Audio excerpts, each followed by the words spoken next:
So I don't mind getting started while we wait for the technology to catch up with us.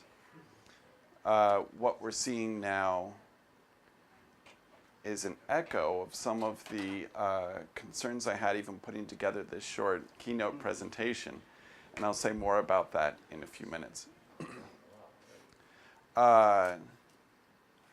Welcome, everyone, to the first meeting of the Faculty Mentoring Faculty Program for the spring quarter. My name is Andy Jones, and I run this program for the Teaching Resources Center. For the last 3+ years, faculty have gotten together on Fridays to talk about first instructional technology, and then more broadly, any sort of teaching techniques that would be innovative and helpful to us as teachers, and especially those that would improve the learning of students in the classroom. If you all are debating which of you should come up, I would welcome that, and then I can keep talking. This quarter, we've got a great number of all-stars who will be speaking. For instance, Paul Salitsky of Exercise Biology will be speaking next week on topics having to do connected to the classes that he's teaching. We'll also hear this quarter from Kevin Roddy, who will be retiring at the end of this quarter after 30+ years of service to UC Davis, and he'll talk about some of the things that he's learned as a teacher during all that time. It was there for a moment? Excellent. Thank you so much. Great, let's not touch anything. I'm like an antenna right now. If I move, it's all going to go. Right.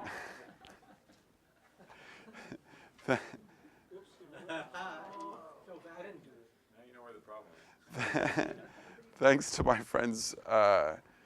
my friends from ATS for their assistance, their ongoing assistance, co-presenters, I should be calling them soon, if they can. All right, great. At one point, I was planning to pick up the iPad and walk around and show you things, but now we're just going to treat it very gingerly through the rest of this presentation. I run this program for the Teaching Resources Center. I also teach for the University Writing Program, for the English Department, and for Technocultural Studies. And in all those classes, I have the benefit of working with small groups of students.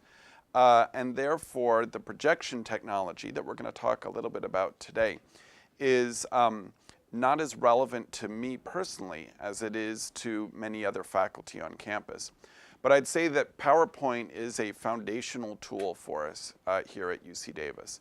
And I think that any way that we can improve our relationship with PowerPoint or its Apple equivalent, which would be Keynote, would certainly be welcome insofar as it would help us connect with students, maybe be less, allow PowerPoints to be more interactive, and also make the effort of bringing a PowerPoint presentation to the classroom less onerous. At least that was part of the thinking in a program that I participated in, starting about a year and a half ago, and which others of here are familiar with. And that is it was originally called the iPad Touch Project and the iPhone Project. Basically, we were charged with the challenge of teaching with an iPhone or teaching with an iPod Touch. And especially we were interested in the extent to which we could present a PowerPoint presentation or its equivalent from something that would fit in your pocket. And you all might remember that we had a professor of history here about a year ago talking to us about some of the things that she tried. And one of the main stumbling blocks was the projection, that images that look very nice on an iPod Touch or an iPhone became fuzzy and warped up on the screen. And therefore, it was decided that it really wouldn't meet our expectations as teachers to project, at least at that time, with an iPhone. And we talked about some of the reasons why that was true. One is that an iPhone is a consumer gadget. It's something that is meant to appeal to the tens of millions of Americans and citizens of the world who have purchased an iPhone. It is not created either for the boardroom, as say PowerPoint was originally, and as the earliest laptops were, or for the classroom. Many people say that Apple is focused more on education than, say, Microsoft has. Welcome. But it was, but still it didn't work. And we knew why, because it did a really good job, depending on if AT&T serves you well, of making phone calls. It does a really good job of playing our music, and then being an all-purpose gadget. So my iPhone, it wakes us up in the morning if one of my children does not, and it provides the music that I use to get up and go in the morning instead of coffee. It provides me instant access to the weather when I'm deciding whether I will bike or not. If I'm looking for open houses or yard sales with the children on a Saturday, I never have to bring a map. All I have to do is put in the coordinates, and my iPhone will basically give me directions to wherever I want to go.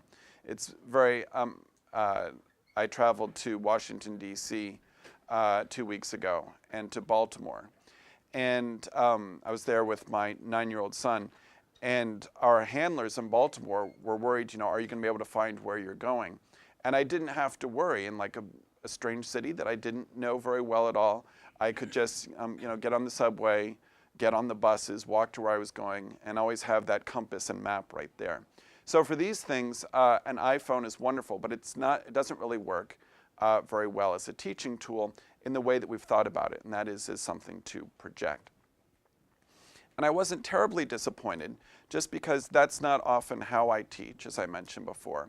But I prefer to teach in a more interactive way, where often a PowerPoint presentation works best when our students do no work at all, right? When they sit, when they're quiet in the dark, when they write things down, and where the focus is entirely on the instructor.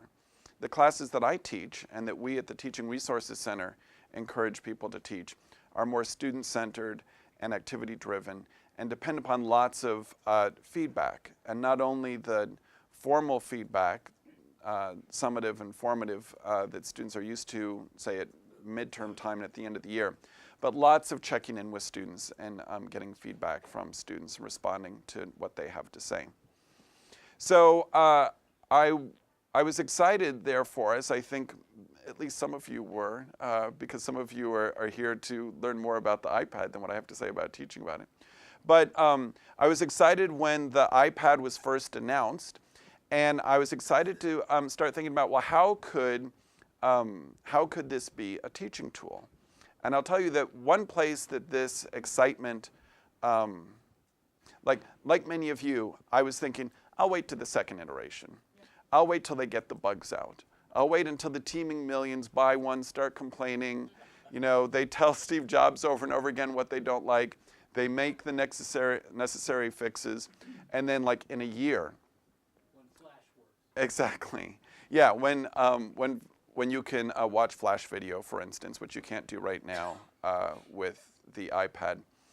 That once they get all that figured out, then I will buy one.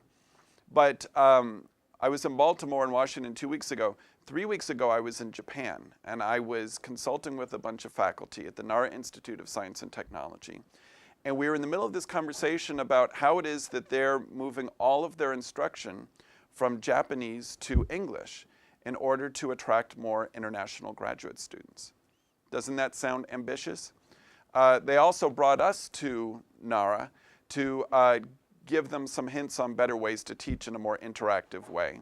The thinking being that here in the United States, we also attract most international graduate students. And what could this Nara Institute do to get more people, especially from different countries in Asia? And so I said, well, in this long conversation, I said, well, you realize that very soon the sort of on-the-fly translation that many students do with their tiny little Game Boy-sized translators, and you've probably seen some students in your classes who have these, that this will happen much more easily and on the fly from the same contraption that will provide all of the digital textbooks that students will bring to class, and that will be on the iPad or its equivalent in a couple years. And I mentioned this as kind of an offhanded comment, but then all of a sudden, all of these scholars and Dean Ken Burtis from our School of Biology here at UC Davis, who was there, all of the focus went to the iPad and to me because I had brought it up. And they wanted to know, well, you know, have you ordered yours? Where do you think this is going? Really, textbooks, will that be in full color? Because my Kindle doesn't do them in full color. And luckily, I'd read a few blogs, right? And so I was answering their questions as best I could. But I realized that they're going to have me back next year. And I have a certain responsibility. This is what I kept telling my wife. I have a certain responsibility to purchase this contraption because my colleagues here at UC Davis, they need to know how is it that we're going to teach with this thing. And so I bought this yesterday at the Apple Store, and I made sure to get the VGA dongle, which works so well, and I had lots of questions about what could and could not be projected with the iPad. And they had tested a number of things, but they hadn't tested it from the point of view of the instructor. And I think this is very important because the iPad is wonderful. And you know who loves it the most? My kids. And my kids love it because of, going back to the same idea with the iPhone, that it is largely a consumer device still. Or still, I mean, it's only a week old. But that it's wonderful for showing movies to yourself. It's wonderful for listening to music or maybe projecting it to speakers. It's wonderful for web surfing, getting on Facebook and Twitter and the sort of things that we do when we are spending entertainment time with computer devices. But it's not yet as clear all the ways that we can use it as a learning device. This is Keynote, and Keynote, as I mentioned before, is the equivalent of PowerPoint for Apple. And as a program, as some of you know who have worked with it, it's beautiful. What it does with images, what it does with design, as you'd expect from an Apple program, is delightful. And to give you another sense, you know, here are a couple images that I grabbed from the web, and I'm going to talk more about this in a minute, and why we have Wizard of Oz images up here. But for instance, Keynote knew that I wanted like this image to be centered and then this to be centered in these kind of coordinates. So as I was moving it around, all of a sudden these horizontal and vertical lines show up that tell me, oh, it's centered right there. And so you just drop it. And you do this with your finger, so you're moving the images around. It's pretty neat. But you know what I would love to do right now as a teacher of teachers? I would love to show you how I did it, right? But the iPad doesn't let you do that. And we ran into this right at the start with the difficulty of having the projection unit recognize the iPad. It only recognizes certain programs. For instance, it recognizes Keynote when it's in slideshow mode. But it doesn't recognize Keynote when it's in creating a slideshow mode. And a lot of this has to do with, so, you know, why would that be a problem? You can't mirror. You can't mirror the monitor, right. And so for many of us, this would not be a problem, but it depends on how we teach, right?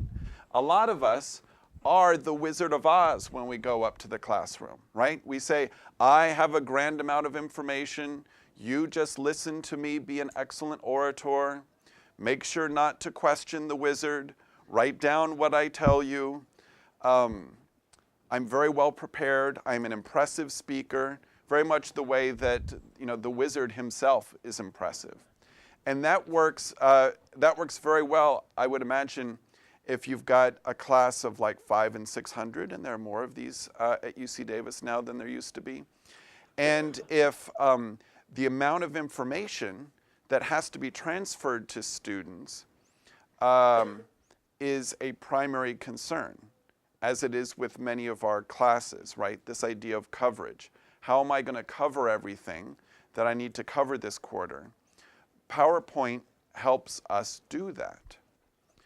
Or so we think, right? If we look at student evaluations of our classes that are PowerPoint heavy, we can imagine what some of them say. Maybe some of you have read these evaluations when evaluating your peers' teaching. So that's a joke, right? Because of course they would never say this about you. But what do you think students say in a class that is PowerPoint heavy? Why do I need the professor? I can download the Okay, so I can download all these PowerPoint slides and I can just watch them over and over again. In many instances, they're not going to say anything. You can look out and see how many of them are sleeping. Right. Well, plus, if it's a PowerPoint presentation, you have two things. One, the classroom is dark. Right. And the other problem is if you want to switch, like we might do in physics, between a PowerPoint and a live demonstration, you get into trouble because then you've got to deal with the lights. Mm-hmm. And our classrooms are being rewired so that it's very difficult to turn the lights off and on. Right. They, particularly like in the building from hell over here, the social sciences building, I once had a lecture in there, and the lights ramp. And so you're constantly ramping them up and ramping them down if you want to switch back and forth, which forces people to either use the computer graphics or not. Yeah. And we don't want to make that choice, right? Basically, you're saying we want to be like impressive and focus only on the images, the presentation, the pre-canned linear technology, or we want to give our students more of a sense of ourselves. And I must tell you that even when I use PowerPoint, which I do infrequently, I always show the man behind the curtain, right? Because in the classes that I teach, they're writing classes, they are technicultural studies classes, and they're English classes. In a writing class, I'm telling my students, well, here's the argument I'm making with regard to this writing issue. Notice how I'm structuring this argument, and I'm basically mirroring the sort of work that they're doing in their essays. In a technicultural studies class, I'm talking about the medium as well as the message. So it's important for me, as you say, to bounce back and forth between the presentation and talking about the presentation. And then in English as well, we're talking about reading texts. And so I would say, well, how does this presentation work as a text, etc. So I'm always revealing who I am as the man behind the curtain as part of the teaching that I do. And so the fact that this contraption doesn't let me do that, except insofar as I'm doing it right now, right? And insofar as it doesn't let me do that, that was like a moment of frustration and limitation for me. Yes? Can you switch programs? For example, go in the middle of the PowerPoint, say, move out of it and go to something else, like a Word program or, some other kind of computer Or a demonstration. spreadsheet or something. So there are different programs that you can go to. When I asked that question at the Apple Store yesterday, they said, you know what you should probably do? You should embed. Meaning, whatever, like, say, spreadsheet I want to show them, put it in here. Whatever film clip I want to show them, put it in here. Because one thing that you absolutely can't do is you can't show a movie that is DRM protected. So if I buy a film from the Apple Store and then try to show it to my class, it's not going to work. And the logic of that doesn't make sense to me entirely yet, because I think I can show movies of my kids that I have shot and imported into iMovie. Not that I figured out how to do that yet. But what this also means is that I can use certain, I can use something like Handbrake to rip a movie that I've bought, copy it, save it. I've never done this, so I don't know what the terminology is, but save it in a non-DRM protected way, and then I could show them that. So it encourages me to be a pirate, which I try not to do. Another presentation I've given is on authentic education and the Academic Integrity Project, which I wrote about 5 years ago with a graduate student, which talks about our responsibility to recognize the primacy of people's original work. But if I have to be a pirate to show a film clip, that doesn't make sense. Question? I was just gonna ask, what about, for example, if you had audio of someone reading a section of something, and you wanted to, would you have, How would I do let's say that? it was, yeah, let's say it was on an MP3 file. Right. Could you download that into your, I'm sure that, like PowerPoint, Keynote lets you do that. I didn't try that for this presentation, but that's actually highly relevant for me. I teach poetry classes, and so I present MP3s of poets reading their own work, or in my technicultural studies class, a mix of poetry and music, and that's very illuminating and helpful for those classes. Yeah, and so, so Keynote will. I don't know if the $10 version of Keynote that I bought for this machine will. but I'm worried about the DRM issue. Right. Because sometimes you get readings that have, DRM, and I've done it with just the, with the iPod in the class. I'm just wondering about doing it if you're limited to this one platform. Right. That's a really good question. I haven't investigated that yet. So, yeah. Let me just confirm. You can never project the program unless it's in play mode, like this is? That's my understanding right now, that you can show, and we'll get some clarification from the back in a minute, that you can show a PowerPoint presentation in play mode, that you can show a slideshow of your images in play mode. Can you do a PDF, for example? And then within that play audio and The point is you can't create the project in on front the of, screen, yeah. right? Right. You can't create it on the fly, While they're watching. which is something I love to do. I will jump out of, like, here are all these questions. If I were teaching this as a class, I would say, these are great questions. Let's open up a Microsoft Word document and project these up here. And I'm going to share them with you before we go, but let's get these down and categorize them. So, but that I wouldn't try to do, obviously, with this machine, which we don't even want to touch. Yes. That's what I wanted to ask. Yeah. Can you draw on it, like circle things and on the pad and have it show So, up there? I was told, tap to advance, touch and hold to start laser pointer. So I can do this. Here is Frank Morgan. Here he is, So, Something in a graph, Right. a scribble or something, and then have that saved on It that won't stay slide on- when you go to yeah, the next You one. can't so use that- it like a whiteboard. right. So you can't yet use it like a whiteboard. And let me say a couple things about what's in play from my limited technological understanding. One is this DRM concern, that it might have been that the big movie houses said, Apple, we appreciate you selling all these films and you're concerned about piracy, but look what you're proposing here, that anyone could walk into a movie theater with an iPad. I don't really know how that's so different. I don't really entirely get that, but so there's that. But there's also this issue of multitasking, that on the iPad, you generally have to work on one application at a time. Now, you can be playing music while working on some of the other applications. As I was creating this, I was listening to some music, for instance. But this was, I think That's Jobs So just announced yesterday. Yes. For the iPhone. And what's happened in part, because this runs on a version of the iPhone operating system. And I'm sure that Steve Jobs either anticipated or heard all this week a lot of the Twitter stream which I'll give you a sense of right over here. So I looked up the phrase iPad, VGA, and Cant. And I got a ton of these.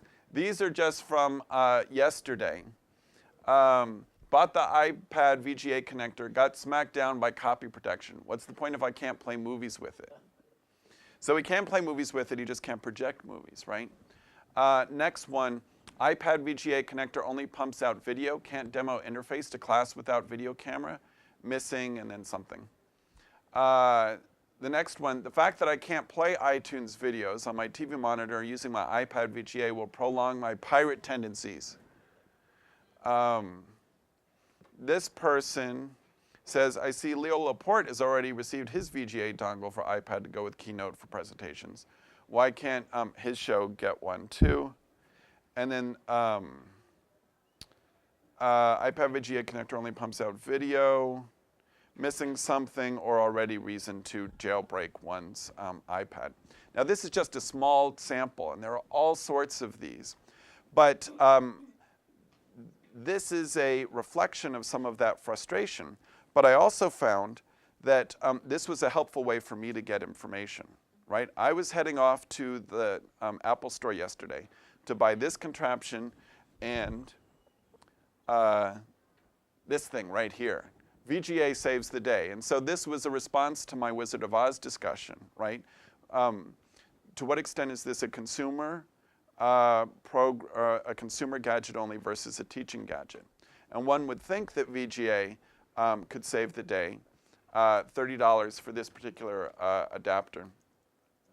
But there are all these concerns that we've been talking about, including, and this is, you all probably saw the very first time that we tried to get this connected, that there are some concerns there as well. There are some issues. I bravely timed it so that we would try this right here in front of all of you. In part because I wanted us to get a sense of the challenges and difficulties and so forth. Other questions or comments? Yes, thanks. As far as I know, and I'm not sure if anyone is any different, it's application specific. There Right. is something, so it depends on the application whether or not you can show something on the screen. So if some application were to say, hey, anything I'm doing in this application can be on the screen, it would be on the screen, but nobody's really doing that because nobody thinks to do that. Right. Yeah. Right, yeah. And this is part of the challenge, but also part of the opportunity of the iPad. And another reason that I'm excited about it, another reason I took the plunge and bought this expensive, monitor to carry around in my bag, why I became an early adopter. And that is, I'm very excited about all of the the Linux sort of energy that's going into creating iPad applications, if you will. In other words, this has been a huge moneymaker for a lot of computer science folks and a lot of computer programmers to make iPhone applications over the last 2 or 3 years. And I'm sure that as people do think about ways that they can do more and more interesting things with all the real estate that you get with an iPad, that we'll have many more applications that are relevant to us. I saw already some examples just looking around yesterday, but a lot of the examples depended upon distributing iPads, as some of you joked would be the case when you came early, right? In other words, what if all of you had iPads as a requirement for you to take this class or to enroll in this college, as one college, and I think New Jersey, I forget who it was now, said we're giving all of our freshmen iPads. Imagine how much, if you're wavering between that college and another one, how much that $500 investment in you would make you want to attend that college. Because it says not only you've got this new gadget, but this idea of, well, an increasing number of your books are going to be on this iPad. And I think that that's really, when you think about education, right from the start, the fact that you can have so many books on one contraption. I've put about 9,000 photos on this thing right here, and all my MP3s and podcasts, and the Bourne Identity, and I got this. What? The movie. But the book might be on there too. Who knows? Because I moved a whole lot of things over. But and I have access to all of my the Kindle books that I've been reading on my iPhone. All of those I have access to here, which is pretty neat. Imagine how this could revolutionize education for the work that our students do, especially when we're talking about full color illustrations that you and your students have access to at the same time, so that you're moving through the textbook.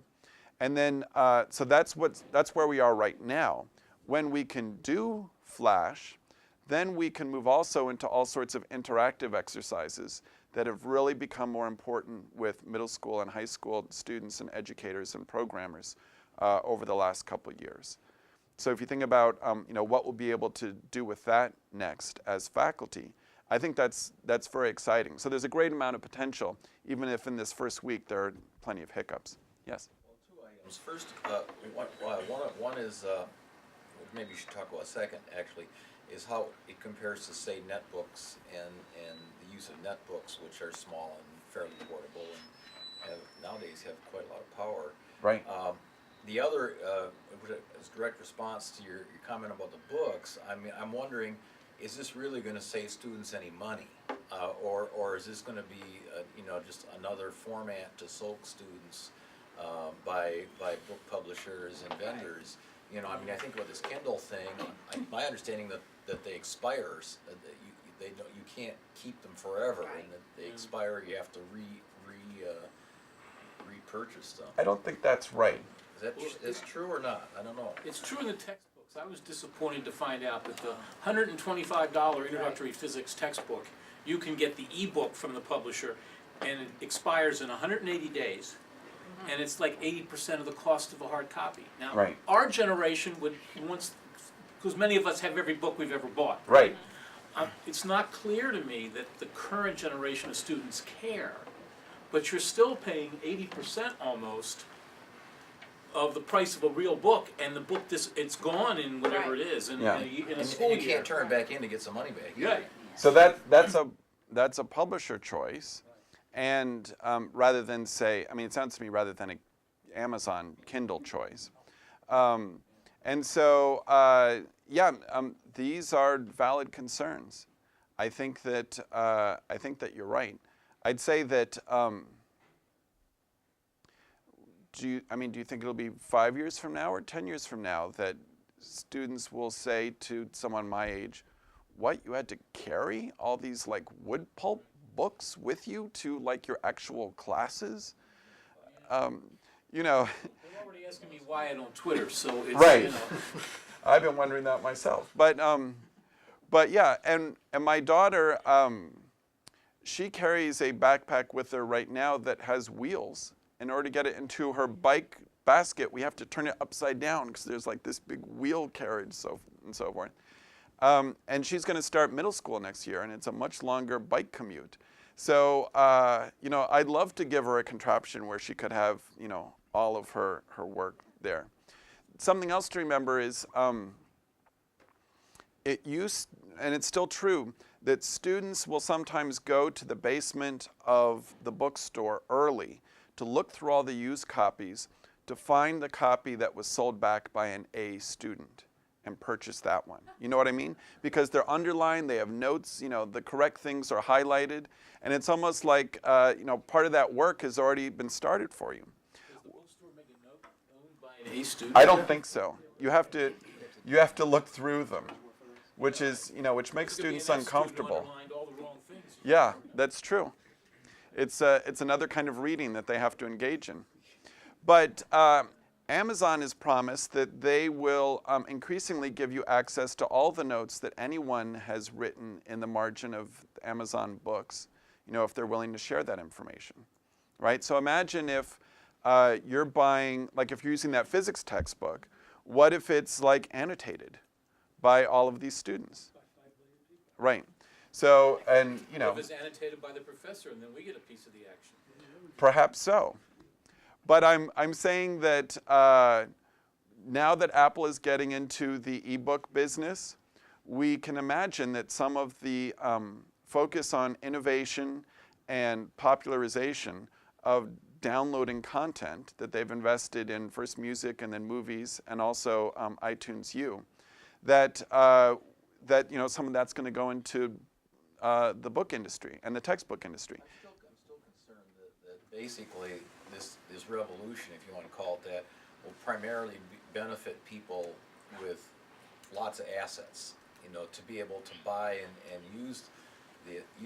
I think about what happened when they went from records to CDs. I mean, all of a sudden the cost of the media basically increased, doubled or tripled. I mean, the quality was a little better, but the price doubled or tripled. I mean, so basically, and you know, if you look at someone's basic budget these days for what different things cost, you've got rent, you've got food, and you've got phone, cable, cable. All of this is valid. So I would say that students will revolt from time to time. They will hack the system from time to time. Sometimes they'll pay and they'll grumble. Sometimes they'll complain to their legislators. I think that, I mean, to a certain extent, you've got to expect that either some sort of entity, for instance, here at UC Davis in the administration would say, here are our new policies, or the free market will say, what? Someone's charging you that for that book? Do you know what you can get it at cheapbooks.com? You know, and then you just go right over there and purchase it there. That students will find out ways to adjust to the challenges that we and publishers set before them. And some of the ways that they get around those will be legal. So, no, I said some will be legal, and we'll be proud of them. Yes. Students figured out when Amazon was cheaper than the bookstore, and you get an email from a student. What's the ISBN of your book that you're going to use? Because, and you know they want it because they're going to go to Amazon. Right. And they're going to get a used copy or a new copy. And let's remember too that what happened when we went from records to CDs that were too expensive, it wasn't like people were getting that much more value from a CD, but rather that the publishing companies, the recording companies were getting a lot of money. So what happened? Napster happened, and then and you know, and a CD or its equivalent is a lot cheaper now than it was like 10 years ago. Right. Black Eyed Peas say they won't put out a CD for their next CD, if that makes any sense. Yes? For their next record. Right. I think the real revolution here is that the instructor can create so much of their material and make it available for them to use on these devices, rather than them buying them from publishers. Right. I mean, that's what's going to happen. Yeah. In tandem with this maybe, but... So a combination of the instructor and responsible resources that are going to be found online, right? There's that old adage, information wants to be free, and it's often not the free information that we want our students to be using right now, but again, 5 or 10 years from now, if you think about, say, the ChemWiki project that has been started here at UC Davis, that provides responsible, peer-reviewed information on chemistry for students here at UC Davis and students and faculty at myriad other universities. And that's not a moneymaker for UC Davis. It improves the prestige of those who are behind it, our chemistry programs, and UC Davis itself. But it's also a way that people who don't have the sort of resources that you're speaking of will be able to have access to that information. It's interesting, you know, because we have open access journals now as a response to, you know, publishers consolidating, and basically, you know, I mean, now there's what, four conduits for almost all published journals, except for the open access ones. And, right. And you know, maybe that kind of a system will develop, you know, in the academic community across universities. I mean, I see the institutions will fight it like nobody's business because they look at it like patents. You know, they can make money on it. And, you know, I think that, so I think there's gonna be a lot of interesting, tension that goes on in that, along those sorts of channels. Absolutely. I'd say one thing to keep in mind is that I've bought this and I'm excited about it, and I'm going to use it in my classes from time to time, and I'll also use it as a consumer gadget in ways that we've already talked about. All of our students have cell phones. Do you think that's right? I'd say more than 50% of our students have smartphones, right? Phones that they can text with, that they can get online with, et cetera, et cetera. Increasing, and that they can tweet with. And increasingly, students are going to go for a gadget like this one. I mean, it is pretty neat to have much of the functionality of a laptop in something that weighs 1.5 pounds, right? Like I got out, it took me almost 15 seconds to find where this was in my backpack. You know what I'm saying? Like, where is it? I've got papers, I've got my laptop. Oh wait, here it is, I found it. So, you know, that's how light and thin it is. And so students will start buying these because they're cool, because they have some of this functionality.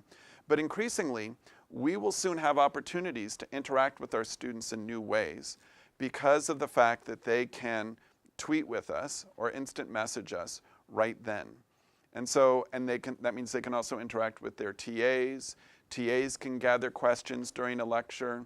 And then during the final 10 minutes, instead of an instructor saying any questions and maybe 1 or 2 brave hands going up, a TA could say, you know, we got 38 questions while you were talking, and they're mostly of these 3 categories. So I want to write them up on the board, and let's think about these before we go. And so that will make our classes much more interactive, even our big classes, in part because of contraptions like this one and the directions that we're going. So I think it's important that we not only impress our students, which is really fun to do with PowerPoint, but we think about how are we going to interact with our students. And I think that this device and the many other devices that our students are already carrying to our classes can give us opportunities to do so. But we need to be thoughtful about it. We need to think about how we're going to integrate it into the class. And we're going to have to be sure that the technological challenges don't inhibit the pleasures of teaching, right? So if it takes 10 minutes to get something set up for every presentation, you will very quickly leave it behind and say, I'm just not even going to bother with this. But if you can set it up quickly and everyone understands just how it works, think for instance about podcasting classes here at UC Davis. For those first early adopters, it was a headache and they kept forgetting to bring the contraption and they had to go home, they had to upload it to their computer, and it was just a lot of work. Now for many classrooms, they can just come in and hit a button. Sometimes they ask their students to remind them to hit the button if they haven't done so already. And then automatically these classes are podcasted. And that's such a resource for students.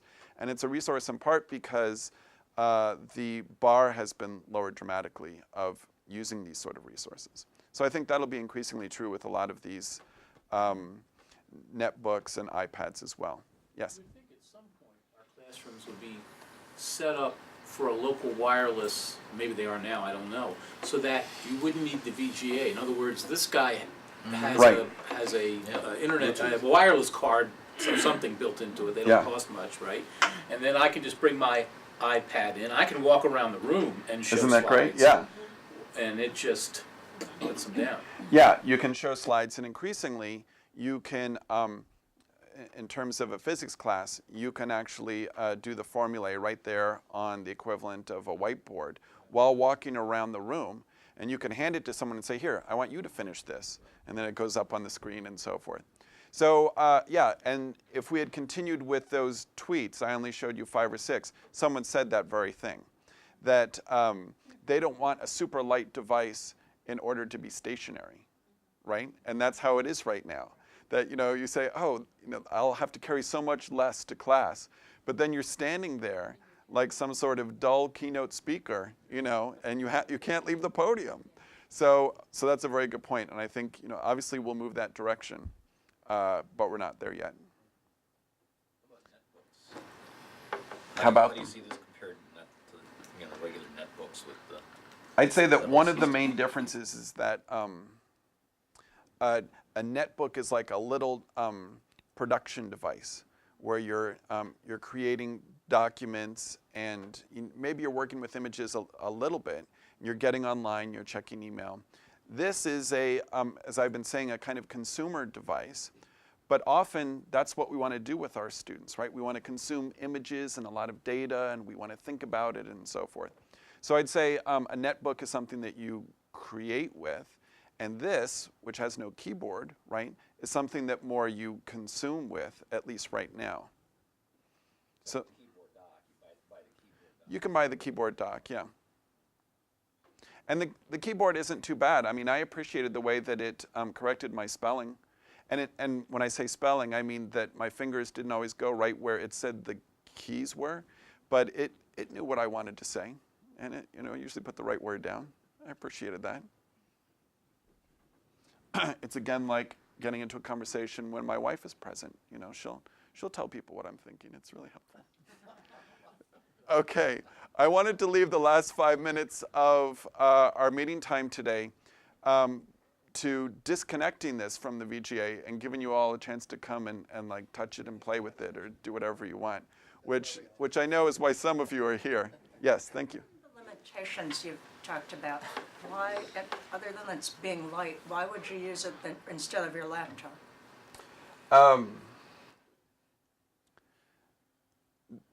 Right now, in most cases, I probably wouldn't.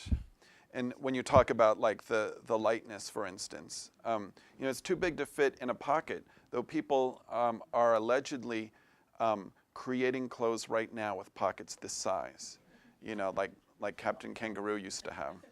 But so right now I wouldn't. But I'm kind of like I love my laptop. I'm falling in love with this machine, but I love my laptop already. One reviewer said, and this is a terrible sexist remark, which I deplore. Someone said, choose the iPad as your mistress, not as your wife. Isn't that bad? Anyway, but you get the idea that you can't depend upon this thing yet. You can depend upon your laptop, and so I would first bring my laptop. But in my freshman seminar, in half an hour, I'm going to teach with this because imagine my coolness quotient going up. Yes. I think it also depends on what you're using your laptop for, because it can actually replicate certain functions of it. Your email, your web browsing, all some of the different day-to-day things. But Right. in terms of your teaching and like you said, presenting, some of the content creation is getting there. It's not quite there yet. Like if you're doing there's the iWork like you were talking about. Right. Word processing and other things like that. Also, I actually have one right here. Great. But a lot of people didn't know that I had one when I was walking around with Right. this because it's got the Apple and it just actually It's looks just like gonna, a book. yeah. It actually looks like a little notebook, and people actually, as I said, walking around with it, nobody knows that I actually have it, which Right. is actually a benefit sometimes. Because And- people be less likely to mug you. Yeah. Yeah, it's actually lighter, and easier for me to read because I'm used to reading it like a book. Yeah. And so I actually have the stylus, the Excellent. stylus, have you seen that? And this is a stylus that It recognizes serves the function as like finger, Oh, Right. good. right? So like different people, if you donate your body to science, they'll take your finger and they'll put it right on there. No, not really, but No, but you could actually, yeah. You do a whiteboard. So there's a whiteboard. It's actually, this is a. Does that project? Can you project that app? I doubt it. It was like a 99-cent drawing app, which is actually a good program. Which I think I grabbed as well, that app. I just haven't had a chance to play with it yet. Yeah. Good challenge. Yeah. Andy, something to put in perspective some of the questions people asked about netbooks and laptops. I find that I'm actually interacting with my iPad in a different way than I do my laptop because of the design Right. of it, the interface. So that's something that's taken to get used to, but also that frees up some creativity of new ways to use a device like that because I'm not used to interacting with the device in that way. Right. So what do you do then? Well, it's just the finger swipes and just being able to choose applications. it's hard to explain, but I think once you start playing with it for a while, I'm just interacting with it differently than my desktop computer or my laptop. My 4-year-old has, yeah. Children will choose. I'll just give you a quick story. My 4-year-old has been playing with his mom's iPhone. She's discovered that if you download the right applications, you can hand an iPhone over to a small child and then have an adult conversation for like half an hour. So it's wonderful. So I said, hey Truman, want to see this? And I gave it to him, and then I got out my iPhone and started filming. And within 15 seconds, he was playing notes on a piano program that he selected and activated and so forth. And he's 4 years old. And it was delightful. And then soon he and his 12-year-old sister were fighting over it. So, but it's, you do think about it differently in terms of the interface, but it will come to you quickly. The manual that it came with was the equivalent of one 3x5 card. Yeah. I just called it a manual. It's just the card that came with it. Right. And but you really don't need it. I mean, it seems to me that it's a contraption that has almost no learning curve, depending on whether you're trying to do some of the things that we were doing at the start today. My son is 15 months and he knows how to unlock my iPhone, and he's actually called me before from my wife's iPhone. Yeah.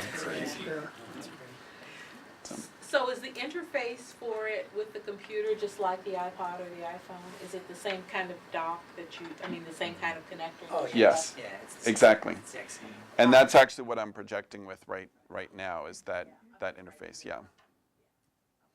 Which means you can charge it and sync it with the same cord you're using for an iPhone now, if you're using that.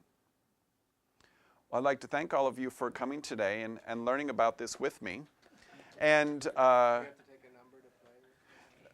think it's whoever comes up here first. But you do have to sign in if you haven't already. I'll put this over at Kirk's table. Do you guys want to see